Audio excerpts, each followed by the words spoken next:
اقبال کہتے ہیں جب میں لندن میں وکالت کرتا تھا تو ایک خاتون تھی، لیڈی بارنس اس کا نام تھا. چھوٹے موٹے مقدمات لے کے وہ میرے پاس آتی تھی. بی بی ایک ہوٹل چلایا کرتی تھی. اس کا خامند جو تھا وہ فوج میں ملازم تھا.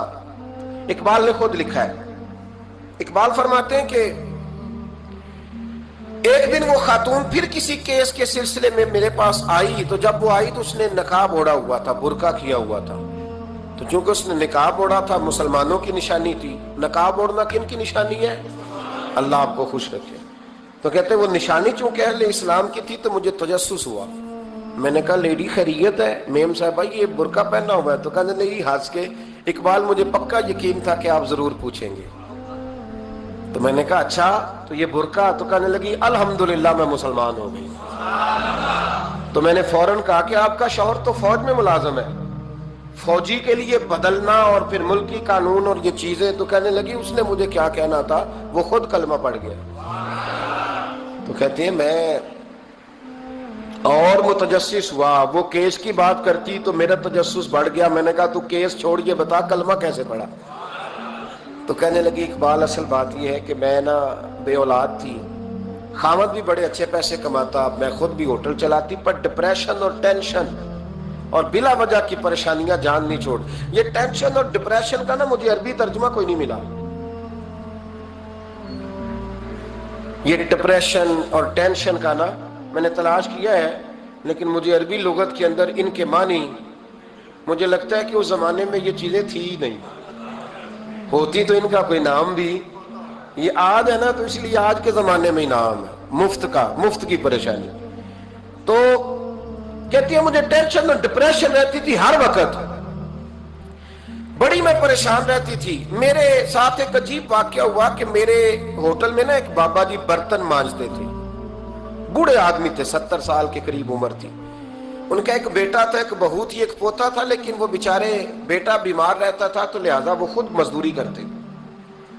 کہتی ہے ایک دن وہ بابا جی میرے پاس آئے، کہنے لگے میم صاحبہ 2-4 دن کی چھٹی چاہیے. تو میں نے کہا خیریت ہے؟ کہنے لگے میڈم میرا بیٹا فوت ہو گیا. بیٹا، اب کو پتہ ہے باپ کا جنازہ پڑھنا آسان ہے، بیٹے کا جنازہ اٹھانا بڑا مشکل کام. کہتی ہے میں کچھ لکھ رہی تھی، میرے ہاتھ سے قلم گر گیا. میں نے خود گاڑی بھیجی، بابا جی گاؤں چلے گئے جہاں وہ رہتے تھے. کہتی 2-3 دن کے بعد میں اور میرا شوہر گئے تو رستے میں ہم باتیں کر رہے تھے کہ کیا تعزیت کریں گے. ایک ہی بیٹا تھا، کوئی رشتہ دار بھی نہیں، تو اس کی تو کائنات اجڑ گئی، کن لفظوں سے اسے تعزیت کیا کہیں گے. کہتے جب ہم گئے تو وہ ٹوٹی ہوئی چٹائی پہ بیٹھا تھا، کچھ لوگ قریب تھے. ہم نے جا کے کہا بابا آپ مسلمان ہیں، ہم آپ کو کیا نصیحت کریں، ایک ہی بیٹا تھا، کہ کس طرح کر کے ہم آپ کو تسلی دیں. تو کہتے ہیں اس نے آنکھیں کھولی، بوڑھی آنکھوں میں ایمان کی روشنی. کہنے لگا بی بی کیا تعزیت کی بات کرتی ہو، میں نے کوئی پیسے جمع کرا کے بیٹا لیا تھا، خدا نے فضل سے دیا تھا، عدل سے لے گیا ہے.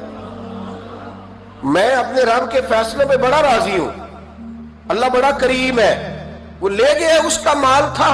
آپ یقین کریں ہمارے دیہاتی لوگ یہ کہا کرتے تھے، میں نے کانوں سے سنا ہے. ایک بوڑھے آدمی کا ایک دفعہ بیٹا فوت ہو گیا تو کسی نے اس سے کہا بابا چھوٹی عمر میں بچہ چلا گیا تو مجھے لفظ نہیں بھولتے. کہنے لگے پتر اللہ دی فصل ہے، کچی وڈے تاویں ہو دی. سنے آپ نے بھی کبھی یہ فکرہ، کچی وڈے تے پکی لے گئے تے تاویں ہے جو ہو دی. تو جب اس کا جی چاہا وہ لے گیا. اللہ اکبر.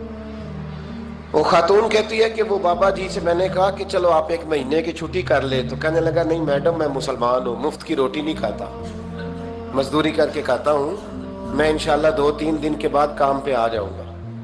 کہتے ہیں وہ چند دنوں کے بعد آ گیا. اللہ کی قدرت کے ابھی 2-3 ماہ گزرے تھے پھر آیا. میڈم چھٹی چاہیے کچھ دنوں کی. میں نے کہا خیریت ہے؟ کہنے لگے وہ میری بہو بھی ہارٹ اٹیک سے فوت ہو گئی. کہتے اب میں بھی تڑپ گئی اور عیسائی ہو کہ میری آنکھوں میں آنسو آ گئے. میں نے کہا گھر کا دروازہ بند ہو گیا، اب یہ بیچارہ کیا کرے گا. وہ اپنے شوہر کے غم میں ہارٹ اٹیک سے فوت ہو گئی. کہتے ہم پھر 2-3 دن کے بعد تعزیت کے لیے گئے. پھر ٹوٹی ہوئی چٹائی، بوڑھا نہ اپنی انگلیوں سے زمین پر کچھ بنا رہا ہے. کہتی ہے قریب گئی اور میں نے جا کے کہا بابا اب تو تسلی آپ نے خود ہی کرنی ہے،